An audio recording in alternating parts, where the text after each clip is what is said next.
Okay, so on the Cricketers Network, we normally have me plus some professional cricketers, either former or current. We're going to do something a little different right now. We're going to go with me plus a couple of other high-profile cricket fans. Next to me, also ex-players, just possibly not being paid to do so. They both were the hosts of the New Zealand version of Dancing with the Stars, but they're also wonderful broadcasters and comedians in their own right.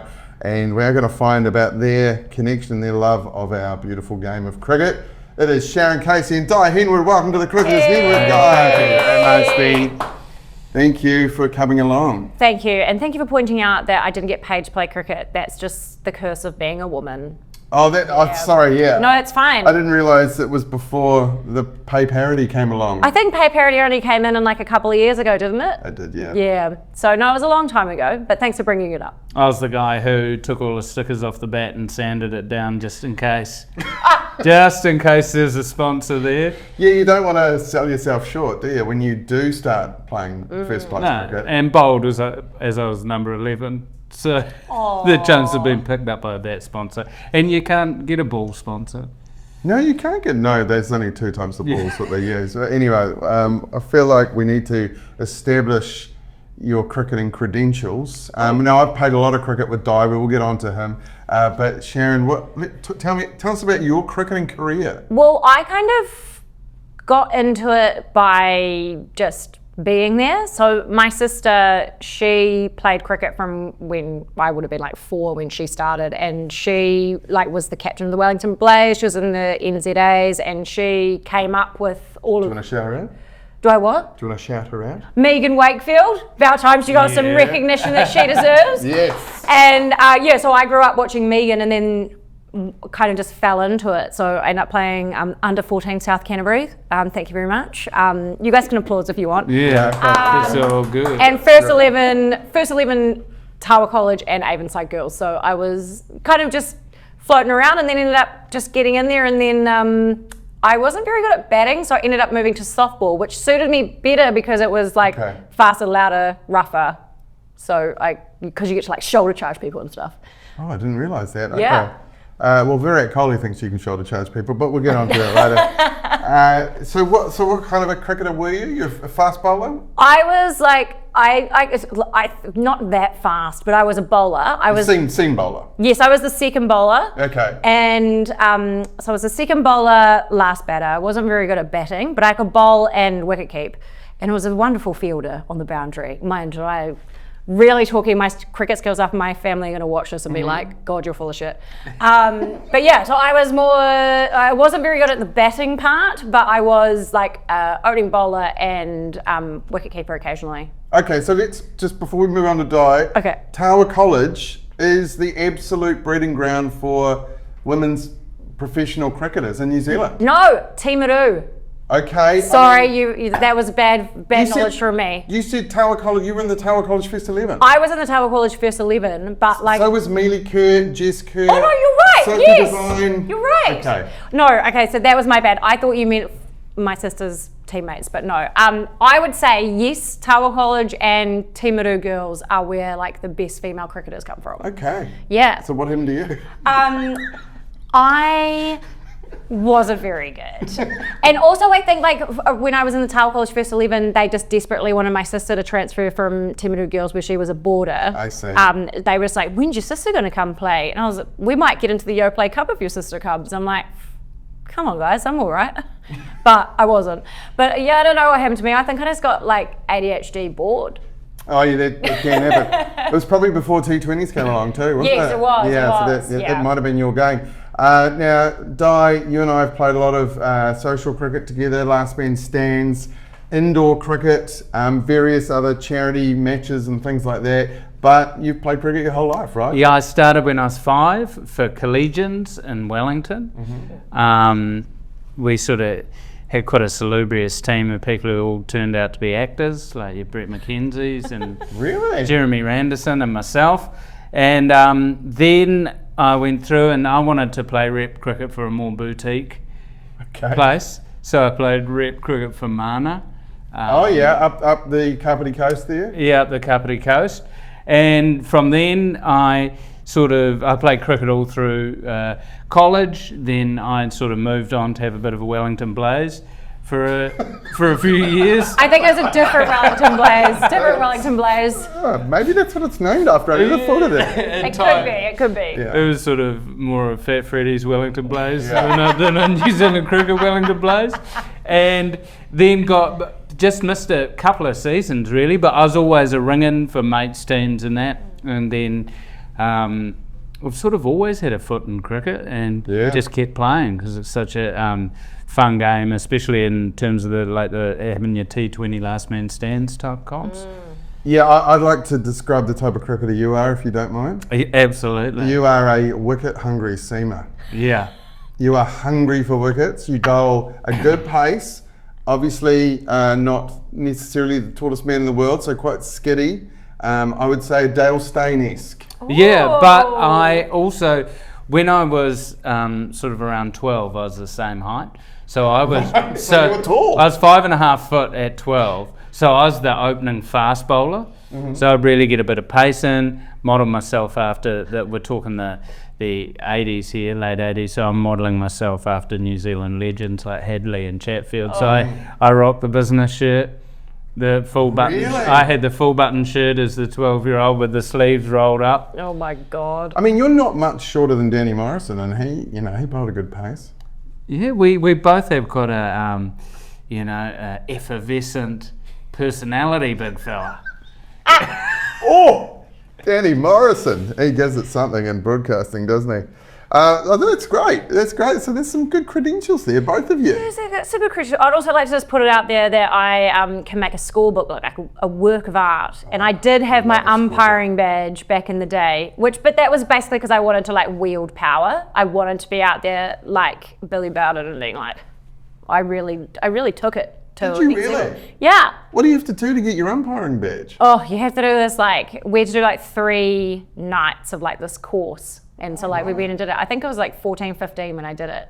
And it was glorious. Were you the only woman there? No, it was all women. Was it? All women umpires? Yeah, it was all women because they were doing it. It was basically our team in the first 11 at Tower. I see, right. We all kind of said it because then also you understand why the umpire is doing what they're doing. Mm-hmm. Yeah, so it makes you less. Were you like the alpha umpire who refuses to go to square leg and only will do the behind the wickets? Just go up and down. There is nothing that makes you feel more powerful than that strut from square leg to behind the wickets when you're just you want me to hold your hat? And standing there holding someone's hat, and it's just, there's no power like it. It's so Did you good. have your own kip, like a little clothes peg, so you could clip the... No, I just held it with my hands, sometimes. Also, I don't know why, but my sister had told me about how, when you go into bowl and if someone's left the crease early, if you were a bad sport, you could turn around and Yeah. So I used to be there's a lot of contention whether There's it's a a lot. bad sport or not. Well, I did it in a game once, and I I turned it around, and I turned around, I was like, keep leaving Chris, I'm gonna stump you. And they were like, well, that's bad sportsmanship. And I did it, and everyone thought I was a really bad sport, so I never did it again. But I used to warn people as an umpire that it could happen to them. So I have to diverse on the man cat. It's like in rugby, if you had a way of scoring a try, no one did it because it was thought of, you shouldn't ground the ball like that. Either have it in the rules or don't have it in the rules. I reckon do it. Imagine how many more games we might win. I'm totally with you both. Stay in your effing crease, as they say. Because the joy of cricket, there's enough. I've been trying to explain cricket recently to family members. And that thing of, it's reviewed. Oh, it hit the wickets, he's out. Well, actually, he's not out, even though it did hit the wickets. And so those black lines, if it goes over that, it's definitely a wide? No. That's a vibe. Those heavy black lines are just a vibe for a wide. So we'll get onto this later when I ask you if there's one thing you could change about cricket, what would it be? But my one would be that if you're a batter, you should be able to review a wide. Oh. If you think it's wide, you should be able to review it. Because there was a situation recently, New Zealand lost a game just out here on Eden Park. Oh. Because there was a wide in the last over. Anyway, I'm getting off track here. How do you stay connected to the game now? Sharyn, I've seen some social media posts. You've been here at Eden Park. I have. I came to an Eden Park 2020. I love the 2020 because it's just like hard, fast. Everyone's just out there like, let's go. Let's, like the second ball, someone whacked a 6. I was like, this is what I'm here for, the action. And so I stay connected by, I think, like going to the games, but also like, I think it's really awesome that finally, like women's cricket and the White Ferns are finally getting the flowers that they deserve. Awesome, man. And so it's been real cool to like vocally be out there and supporting the Wahine as they're doing their thing. But I would say mostly connected by either going to the games or just like stalking people online to like see what's happening. Be like, oh yeah. And then I just ask my sister because then she makes me sound smart.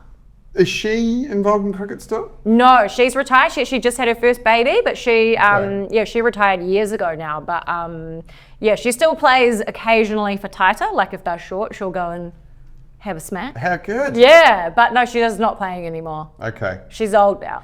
Now, Dai, you and I talk about cricket, I'm going to say at least once a day via our threads that we have online. And you are deep. You are deep in the cricket pocket. Some would say too deep. I'm deeper than Glenn Phillips' Instagram. I'm really deep. Shout out GP. I love the gym selfie. Oh, I tell you, if I could rock a rig like that. But so I'm deep. I have an alter ego in a lot of subcontinent Reddit threads, which actually had me ending up at the Movenpick Hotel unpacking the Sri Lankan bus. What? Yeah, there was a real dearth of other pakihas there, to be honest. What are you talking about? That's happened. So I was about to meet a mate for lunch, and I got a notification from this Sri Lankan Reddit thread I'm in, and it said, we're all meeting up to unpack the Sri Lankan bus. And we're at the Movenpick Hotel. I was having lunch just around the corner, so I showed up. That sounds like a security breach. Oh no, it's because I also have a bit of a knowledge about tea. I'm talking about Ceylon tea farms. He charmed his way in with his tea knowledge. Yeah, and then I'm unpacking bags, and so because I love the fandom of cricket, the passionate fandom. How like especially England and India go from we love our team to turning on the team so quickly. New Zealand, thankfully, I think we have a pretty steady fan base, but then I wonder whether that's because a bit like the Warriors, who I also love. We've suffered a lot of adversity, so fan bases who have suffered adversity just celebrate the wins and sort of ignore the losses. You're right. I think there's definitely some truth in that. But New Zealand cricket's gone through a great sort of 10 years or so. Do you think we've got a little complacent as fans? Yeah. I reckon we have. We kind of expect to win now, right? So that's so funny because a part of me is like, no, I probably shouldn't say that, but sometimes I'm a little bit apprehensive. Like, that's okay. They're going to cook it. They're going to cook it, guys. And so when they don't, I'm really surprised.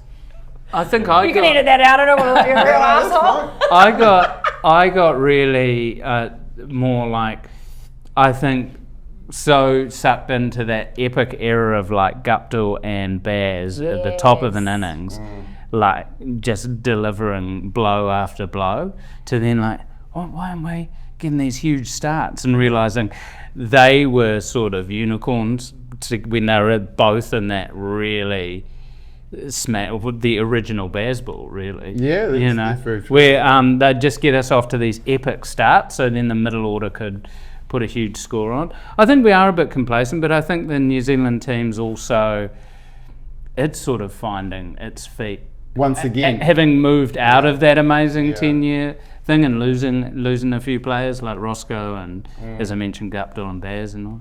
And the women's team just had this incredible result last year when they won the World Cup, the T20 World Cup, and then they go into the next World Cup, with the 50 over one that's just been completed. They don't make the final, and so, it doesn't take long for the fandom to expect, right? Oh yeah, totally. But it's great. Like the fandom do expect that, but also it's awesome that the fandom are finally coming. That's true. Because like back in the day, it'd be like the women have won the World Cup, and people would always be going on about like, oh, the men, blah blah blah, and it's like, well, cool, man, but the women are actually winning the World Cup, so like maybe you just need to cheer for the other gender as well. But this whole thing of especially New Zealand-based sports of women's rugby, women's league, women's cricket is flourishing. Like I love it just flicking it on, and it's just game. Yeah. Like, and I was saying that with my son, who he ball boys stuff. He loves watching sport. He just puts it on and watches the Black Ferns like he'd watch the All Blacks. Yeah, So it's so good. it's just sport. Yeah, and that's the thing. I think I really do think that the turning point massively was when the Women's Rugby World Cup was in New Zealand. Because I remember we were in Australia, we were in Port Douglas on like a holiday, and we went to this big sports bar, and we were like, "Are you guys playing the opening match of the Women's World Cup?" Like, and they put it on, and it was the first time I was sitting there on edge, like waiting for like men watching the game to be like, you know, and they were talking like I didn't hear one negative thing, and I was like, oh my god, it's happening, it's finally happening, where it's all starting to kind of change. And then you see it with like the White Ferns, and like when Hayley Tiffin called out the fact that when the men and women were flying and the men were in business and they were in economy, and like just leveling up. I think it's like really cool to finally see it. But also the product is international class. Yeah.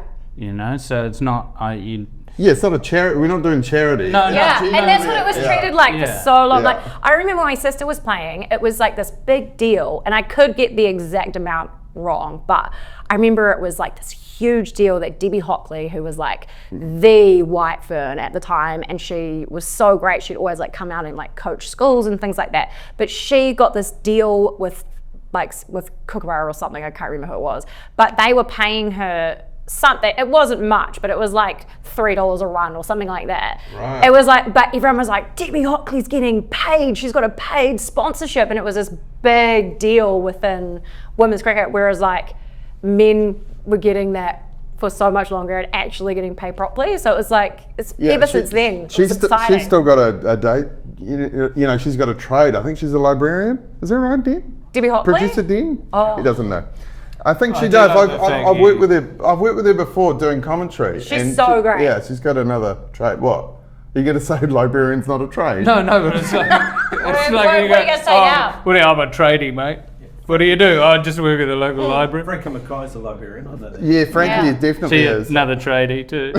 I love that when you find out about professional sports people's real jobs, like when you find out like Conrad Smith from the All Blacks was a lawyer or a marketer. or That didn't whatever. surprise me, Yeah. that one, to be honest. And Sort you're of- a cricketer's part-time broadcaster, eh? Oh, I mean, yeah, that's what I tell everybody. Yeah, I like to, you know, I'm 40 in a couple of weeks, and to remind people of my achievement that I had when I was 12, that I was in the under 14s, is that's a big deal for me, even though it was like 20 odd years ago. So you've watched cricket your whole lives, been involved with it your whole lives. Any memories of watching the national side, men or women, that stick in the mind?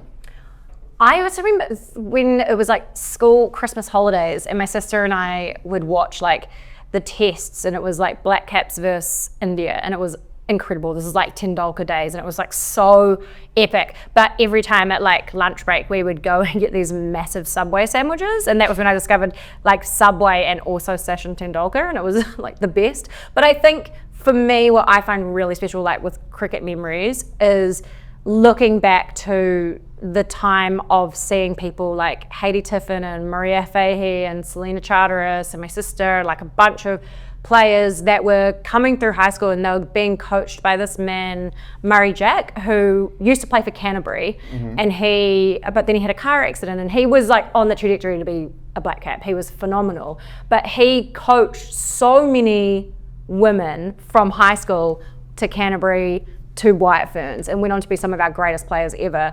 And I think just witnessing that come up and how they were taught, and seeing what Muzz had taught them as teenagers that they were still using on the field, to me was like really, really special. Like even now I still use his lingo. Like one of his biggest rules was like, if you can touch it, you can catch it. And like he would, just the drills and stuff he would do with the girls, and he would just encourage everyone to play. And so when you went to his like retirement village, his whole like unit was just framed pictures of these epic female cricket players. Awesome. Of all their career highlights and stuff. So I think whilst it would be easy to choose like a game highlight, to me, seeing that journey of amazing females on the come up was so special. And then when Sophie Devine I remember them coming home and my sister being worried because she was like, oh, she's so young, like I just don't hope that, you know, that she enjoys it and she's not being made to do it and stuff like that. And now she's like the queen, but she would have, I think, I was going to text my sister before this of like how old she was when she first played for the Blaze, but I feel like she was like 13 or something. It was so young. Yeah, possibly. I know Mealy Kerr was 14 when she played for the Blaze. Well, because her granddad, who was our school principal, he was a black cap, Bill Murray. Oh, yes. Yeah, so that was the best thing about... Bill Murray? Yeah. I know that because her mother's name is Jo Murray. Yeah. I didn't realise her father's name was Bill. Bill Murray. No, that was her grandfather. Oh, right. Yeah, so her granddad was a black cap. And this was the greatest thing about Mr. Murray. So I was a little shit at school and I had to go to his office every morning instead of going to full time because I was disruptive. But I never suspended me because I was in the first 11, I'm pretty sure. Because everyone was like, if you play cricket or you're good at music, then you'll be fine at Tawa. And so I was always like, morning, Mr. Murray. And we'd just talk about cricket and he was awesome. I mean, it's He's a great man. It means all bridges. It means all bridges. Yeah. He'd be like, I'd come in and he'd be like, oh, I heard you got 3 wickets on the weekend. I'm like, I did, Mr. Murray. How was your weekend? Even though he's like, I've got to deal with this little kid every morning. That's Well, I was quite a model student, and they actually gave me the power to give other kids detention. Yeah, were you head boy? No, I was head of the school council, That's but then right. they gave me a sort of sideline where I could just give other kids detention. Oh my God, the So power. I was one of the cool kids. You were cool. You're like an undercover teacher. You bet, but in full uniform. He was, because Bryce, my husband, was at school and he said that Dai was like so cool and you won the student election by like promising something in the vending machine or something? No, I promised to give all third formers pews. I mean, the word, can I just say the word give is Like, how are we going to a give it little to me? creepy. Like, how many were you having? Grant Yeah, or bless them with. Yeah. Yeah. It sounds like you're literally handing them Yeah. handfuls Yeah, of pews. I would've there you voted go, for you, boys. though. Glue those on. Now, I'm talking 86 is my biggest memory of cricket. Yeah. Was the first game my dad took me to. I was 8, so sort of about 5'3", moustache. Got mistaken for Merv Hughes a lot. Smoking a dart. Yeah, hey Merv. Nah, it's actually an 8-year-old child. And this was an iconic moment, and I can remember bugger all from that day, but it was Richard Hadley's 300th wicket at the Basin getting Alan Border LBW. And I just remember it, because, then in the 80s, getting 300 wickets was huge, because there wasn't, it's not like you were playing T20 tournaments. So you didn't have all that. And also just because for me, that particular team was just so iconic in New Zealand. Yeah, so 86, who you got there? Jeremy Coney? Ian Smith. Yes. Ewan Chatfield. Great. Ian Smith, the commentator.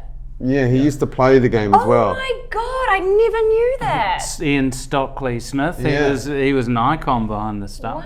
Yeah, he was that greatest ever wicket keeper probably until BJ Watling came along. Okay, this is coming back to me now. Yeah. Wow, cool. And that would also have a guy I always tried to... I don't know how Ian Smith would feel about the fact that he's known only as a commentator and not as a player myself. Well, humble yourself, Ian. It's good. You've got a phenomenal broadcasting career. And also remember, 86, I was a baby. Like, how would I remember? I was 1.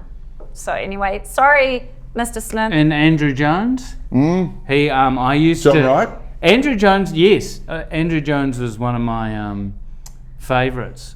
Actually, I always tried to perfect that jumping back foot drive that he would... It looked ungainly, but was incredibly effective. Yeah. Yeah. And with that, I reckon that early days of the Crow brothers. Maybe. Yeah, so Crow, so we beat Australia in 88, Martin Crow.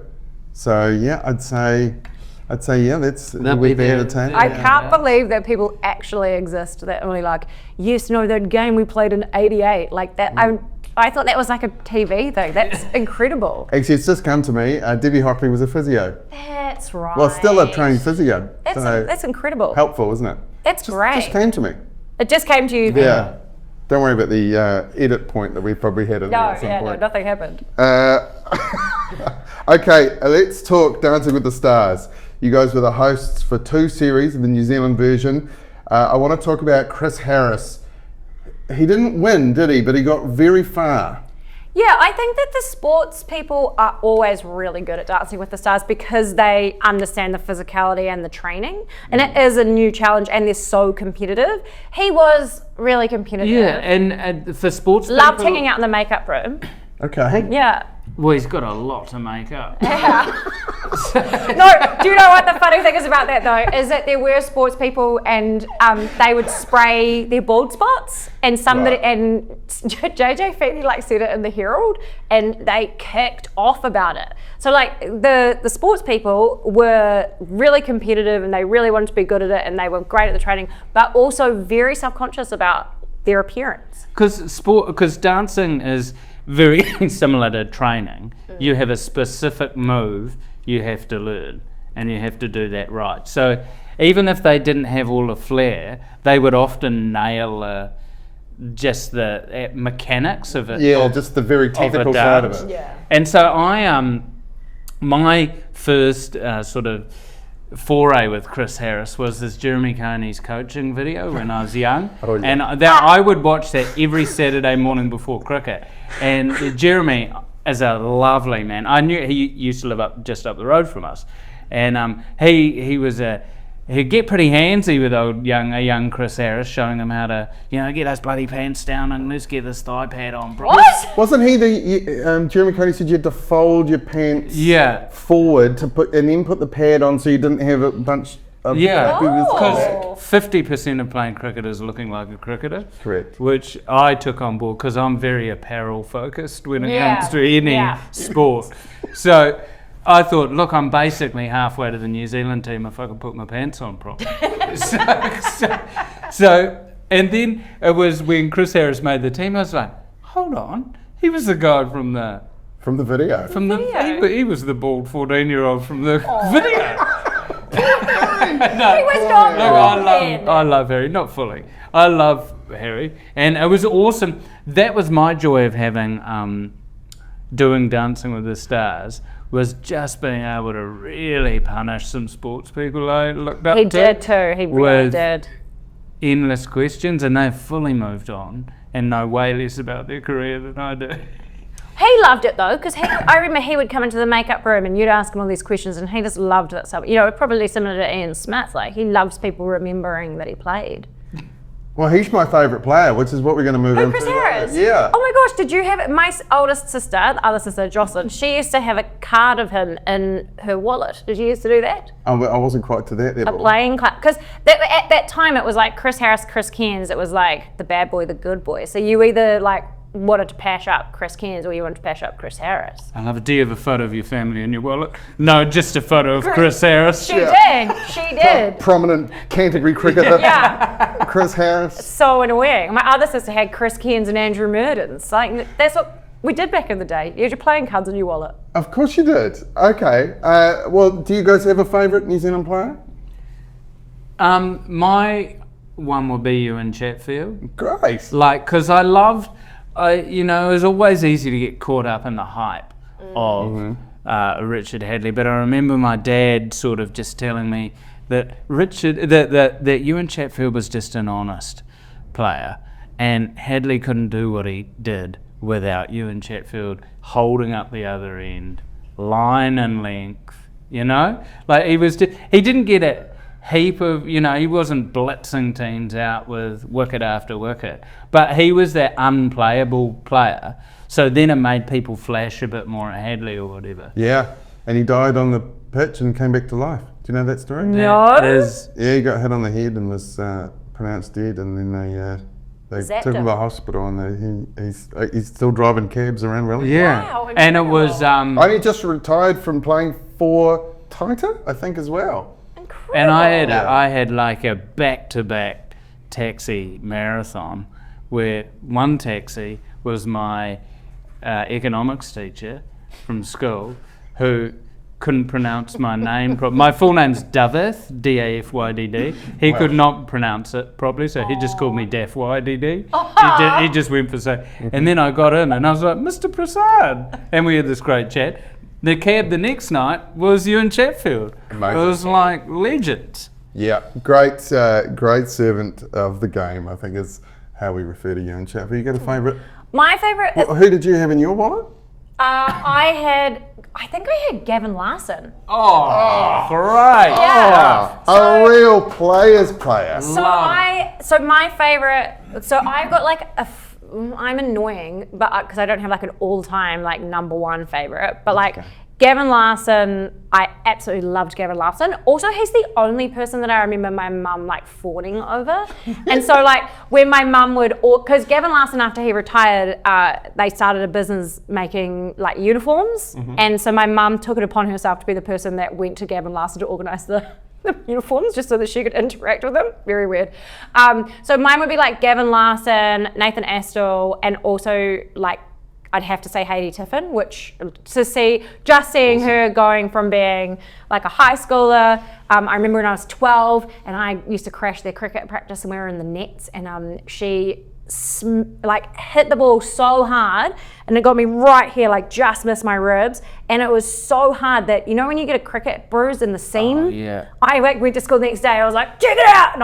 And so when she made the white burns, I was like, I got a bruised seam on my guts from her and it was like right here. And she was just always such a great player and she was really awesome to be around. And then like just watching her go like to Canterbury to White Ferns and then she ended up coaching and stuff as well was like really cool. Like just, yeah, she was always just a really great person and she was always really nice to like younger people wanting to learn how to play the game. So yeah, I would say Haiti is like my favorite and Sachin Tendulkar would be my other, like just because he was incredible to watch. Yeah, very quickly, I think you've answered my next question, which is going to be any non-Kiwi that you'd love to have played for New Zealand. That would be Sachin Tendulkar. Yeah, for sure. Dai? For me, it's a tie between Wasni Makram and Waka Yunus. Yeah. I just love them as a bowling pair. Same. Or like Shane Warne purely, because obviously he was great, but like, it's probably not like a good thing to say, but I used to love watching him having a dart while the other team was batting, you know?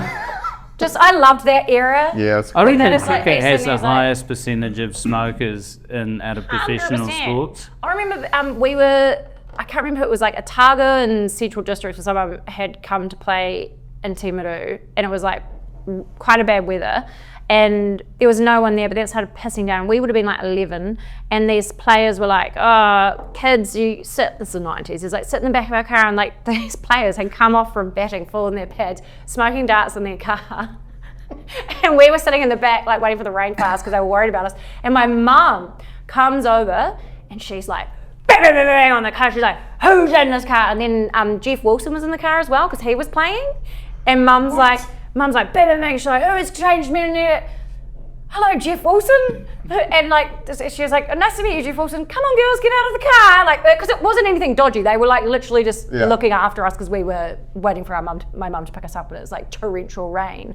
But I just found it fascinating, not Jeff, because he's like very well behaved, but like I found it fascinating that they were in the middle of a professional game. And they're just like slamming back some darts while I love the full name. Hello, Jeff Wilson. I know, yeah, sorry, my mum. I actually saw him outside a cafe last week and I was like, and he was having breakfast with John Hart, the old All Blacks coach. Yeah. And he was like, oh, this is Sharyn, blah, blah. And I was like, yeah, Jeff let me sit in his car once when I was a kid. And then my mum came over and was like, nah. And then he was like, you need to stop telling that story because it sounds very inappropriate in 2025. So, sorry, Jeff.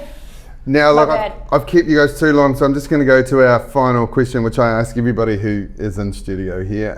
Now, sounds like you're both sort of lower order batters, right arm seam bowlers. Mm-hmm. But if you could be any type of cricketer, leg spinner, off spinner, wicket keeper, top order bat, what would you be? I'd be a leg spinning all rounder who bats about 4.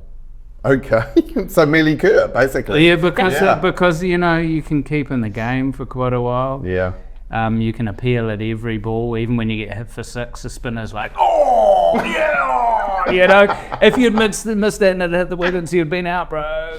So yeah, definitely. The Nathan Lyon of, I mean, he's not a leg spinner, but he definitely does that. Yeah, well, back in the day, John Bracewell, a big appealer. So yeah, a leg spinning all rounder bat's number 4. You would have been a big appealer. I can see it. So just quickly, I was the appealer if I bowl leg side wide, always massive appeal, like they got some bet on it. You may as Can we well. hear it? Can we hear it? Like, I was on the Hadley. I was just sort of. Away! Oh my God. Like where it's like, I know it's not out, but it hits something. Eh? so we don't. Well, if you don't make any noise, and you go out and Yeah. ask the question. So mine's weird. Probably, I always wanted to be a really good wicketkeeper. No one's ever chosen wicketkeeper I so know, far. but the reason that I like it is that you get a cool costume. Oh, and you get your unique pants. You get like especially like gotta go get my gear on, guys. Like Yeah. you have your gear there, but also you are in the perfect spot to sledge people, and that was something like when I played softball. I was you're allowed to sledge; it's encouraged, and I loved it. So you can kind of sit behind and like you can just be like an annoying little parrot, which I would have been really good at. But also I just loved like the theatrics of when a wicketkeeper like goes out and they're like rolling around on the ground and like doing kind of acrobatics. done So it, I'm gonna say wicketkeeper, but I did always dream. I just wanted to get 1-4.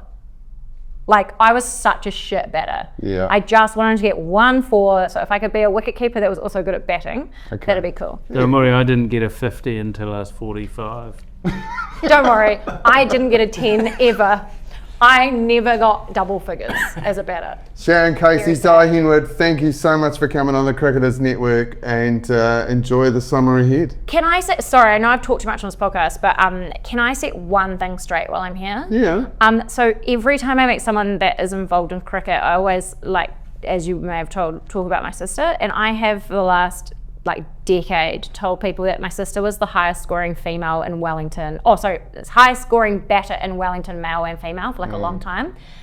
Which was true, but I was telling people that she got 300 runs, and I only found out at the end of last year that it wasn't 300 runs and it was like just under 200, but which is still fantastic. But my sister just was like, "Can you please start telling people that's not true, because I don't want people to think I lie about my stats." So Also, her highest score ever was like 190. it was like 189. It was some, I don't know. She was in the paper for it, but I've been telling everyone it was like 319 or something. And I was at a wedding where there was all these black caps, and I was telling them, they're like, "Wow, unreal." She was like, "Stop telling people that, because it didn't happen." So I'm setting the record straight. Yeah. Megan Wakefield does not lie about her stats. Not that any of you probably cared, but now I've don't cleaned lie. up my side of the street. I'm not even going to start to go through the lies I've told. Cricket's like fishing, eh? It's always, you always exaggerate a little bit. Always. All right, now I'll try and outro you. Sharyn, Sorry. Dai, thanks so much. Enjoy the summer, guys. Thank you.